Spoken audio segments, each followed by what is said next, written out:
Through These Doors is sponsored by Shields.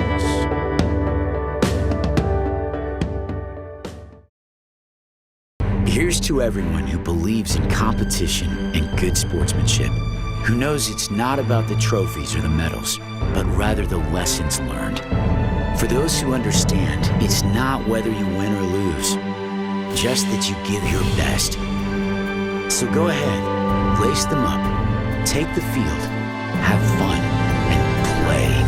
For the experience, for the memories, for the love of the game, Shields.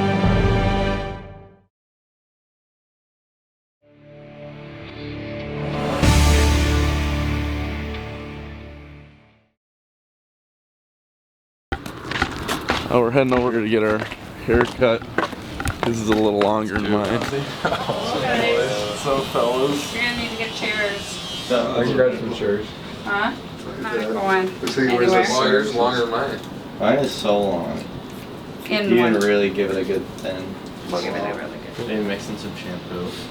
Yeah, we'll give Oh, it. you see here all over your Yes. the cul-de-sac again. That'll be a Michelin. Yes, I can't no. wait to see the cul-de-sac. No, we're not doing. We should get a picture of that, What's Trev. the cul-de-sac? Is that Oh like my the gosh. ball on top with the... That's when they decided they were going to be hairstylists instead. That's a great picture. Yeah. You go. Where'd you get this hat? Cadge had it and he said it didn't fit him, so New it's not haircuts one. tonight. Pick some bulldogs' butts. Yeah, we can do that. We can Now go you're right going to go up out the back right doors. up the side.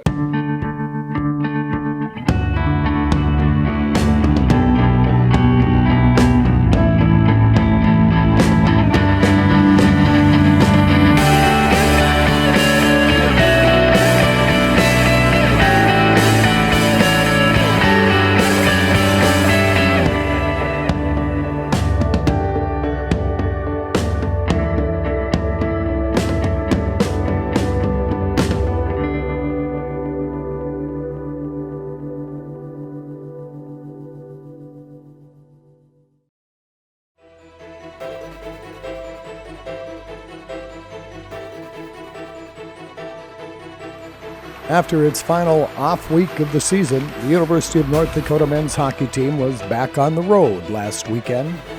UND traveled to Denver, where it faced a very good Pioneer team on their home ice. Friday night's game lived up to the hype. It was another classic NCHC late season game. The top lines for each team were on display. UND's Drake Kajula, Brock Besser, and Nick Schmaltz were reunited. Their injury had sidetracked them. Denver's Danton Heinen, Trevor Moore, and Dylan Gambrell took center stage for the Pioneers. However, it was the uncharacteristic defensive breakdowns by UND that made the difference. Right at the blue line, and the puck deep in the North Dakota zone. Been out in front for Quinton Shore, who scores! Just a dead giveaway on the far side of the rink. First thing he said was, our play away from the puck was atrocious tonight. That's a result of all their goals. I think we find a way to climb back in the game every single time we got a goal, and then we finally get a power play. And we basically have a breakaway down Main Street, and they put it in. It's a 2-goal game there, so it's a reflection of our mistakes, and they capitalized. Things didn't improve on Saturday night. UND's Austin Pagansky provided the only offense of the night, tying the game at 1-1 midway through the first period. The Fighting Hawks had a number of chances but couldn't capitalize. Meanwhile, Denver's top line continued to shine. The result? UND was swept on the road for the first time since 2011. It was a bitter pill for UND to swallow, especially this late in the season. It's not acceptable for us in our program to lose 2 games in a row, no matter where we're at, no matter what team we play. So it doesn't sit well with us.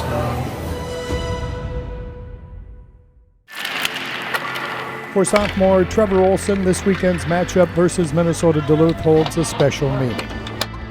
The forward grew up in Duluth, as a fan of the hometown team. The also knows many of the Bulldog players, including Dominic Toninato, who was his high school line mate. Yeah, for sure. Growing up, I went to their games every weekend. Watching those guys coach and watching teammates I played with all the way up. Being on that team, obviously, it's fun. You banter back and forth. The decision to come to UND, however, was an easy one. I think the big thing that sold me was just everything that North Dakota brought to the table. You come to North Dakota because they push you on to the next level. They push you to be your best, and I think that was the big thing for me. I wasn't really talking to schools when I was in Green Bay, and when I came over to Sioux City, I was actually, put in a pretty big role there, and that's when North Dakota came and looked at me, and I came up here. This is my third visit, and I committed on the spot in the airport. On the ice, Olson's role has continued to develop. His freshman season was sidetracked by an illness after scoring 2 goals at St. Cloud State. Last year I got sick, and the team was kind of rolling, and so I didn't really get to play many games in that second half, and this year's been a lot different. There have been times where I've been out of lineup, but it's as tough as it is. It's a good thing too, to kind of have something to push for. You got to work every single day. Different guys are going to be fighting for different spots in the lineup, and it just makes you concentrate more on what you do in practice and what you do in games to kind of solidify a spot. His offensive production isn't where he wants it to be, but he's continuing to develop other parts of his game. Actually, I don't have a goal this year yet, but I think I'm doing a lot of the little things better than I did last year. Paying attention to details, kind of just playing my role, being a defensive forward and just making sure that I get pucks out, get pucks in, and He brings a lot of energy. That's kind of the way he is. He's just an energetic, funny guy, and when he's on the ice, he's energetic, and he's good for about 1 or 2 big hits a game, and that really sparks the bench. And off the ice, his teammates love Olson's fun-loving personality. That was good. I think it's getting hotter in that rink. His biggest quality is probably his humor.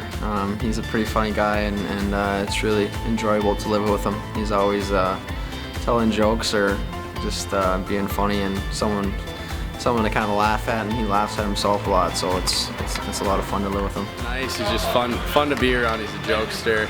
He's always cracking jokes with the guys and making everyone laugh, so he's just a fun guy to be around. Just got a fun-loving personality for sure. Well, we first met in juniors. We played against each other a lot. No, at the time I didn't like Trev. I believe he may say different. I asked him to fight at one time, and he said no in juniors, and I think since then he's been scared of me. So I came to UND, didn't know what to think of the guy, and ever since I met him, we've been good friends, and we've made it past our first meeting. Yeah, this is the spot. This is where the magic goes down here. I spend a lot of time in this chair, whether it has to do with studying. Got my books there, or mostly video games. I play a lot of Call of Duty, a lot of Madden. If anybody wanted to challenge me, probably couldn't beat me. Tucker and I don't really approve of that.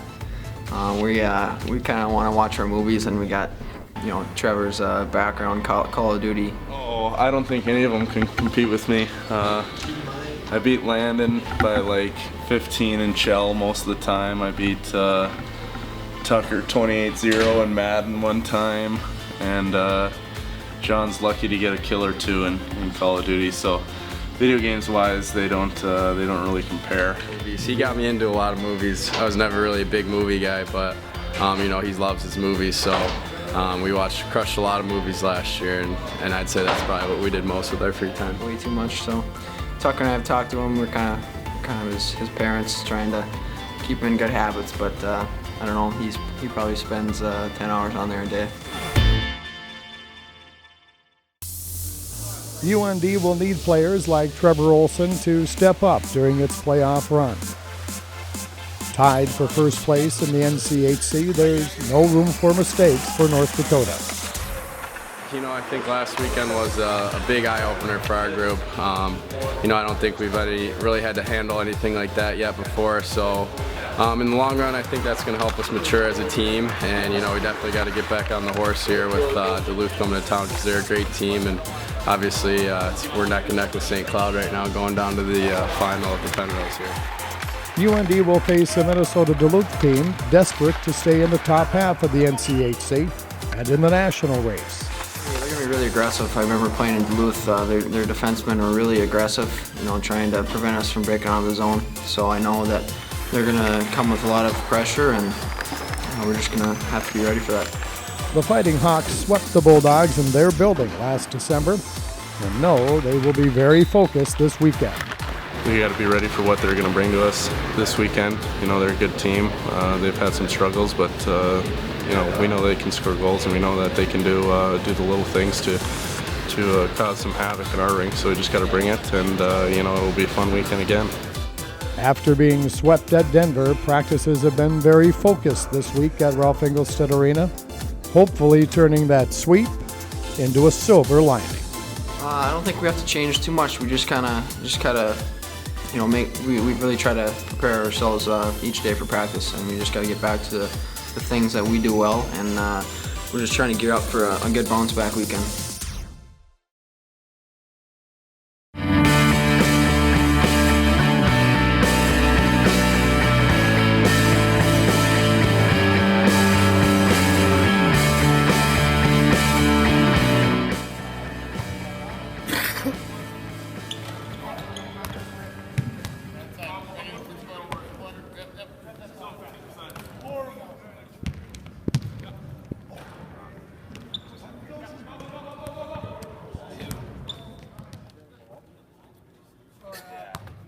We gotta bring that, I think. Last shot. Short. Get under it. No arc.